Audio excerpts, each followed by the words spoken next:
Joining us now is Ashwani Jain, a Democratic political strategist and also the author of Project 2027, a blueprint for Democrats to take control of Congress. Ashwani, welcome back to Capitol Review. Thanks so much for having me back. You know, we're always glad to have you. Democrats releasing an autopsy, a report about the 2024 election results. What's been your reaction?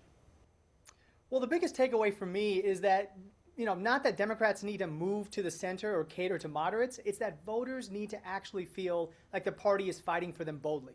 And let's be honest, Biden left office with a higher approval rating than Trump is currently. He also lowered prescription drug prices, created millions of jobs, and stabilized us after COVID. And Harris ran a super close race while raising $1 billion. And so clearly the issue was not, competence or weak candidates. It was enthusiasm from voters who felt sidelined on issues like higher wages, Medicare for all, and the genocide in Gaza, which doesn't even seem to be mentioned in this autopsy. Let's talk about Project 2027. Does it address some of the mistakes that Democrats made and they shouldn't make again? Yes, as I explained in Project 2027, polling consistently shows that majorities of Americans, even in red and purple states, support progressive policies. The problem is that too many in the establishment continue to focus more on donors than voters. They continue to oppose those progressive issues like Medicare for all, a real living wage, and they continue to fund Netanyahu's genocide in Gaza.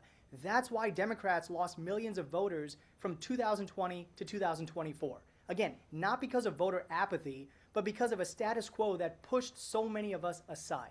And so what I argue is the only way Democrats are going to win moving forward is to inspire that base with bold and progressive ideas. Does it have to address kitchen table discussions or kitchen table topics? Absolutely. All those ideas I just mentioned, right?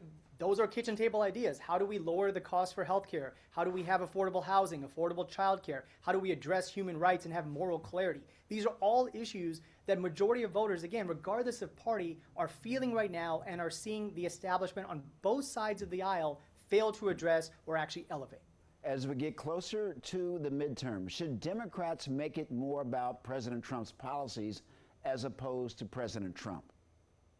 Well, I think you need both, right? You need to fight for specific policies, and you also have to hold our leaders accountable. That matters. The president promised to lower costs. Prices are still high. He promised transparency. The Epstein files still have not been fully released. He promised to avoid foreign wars. We've been in an avoidable war with Iran. He promised to drain the swamp, yet his administration is filled with loyalists, and him and his family continue to get billions richer while in office. So he's failed. But until Democrats start changing their tactics, voters are going to stay home and will lose even with Trump's massive unpopularity right now.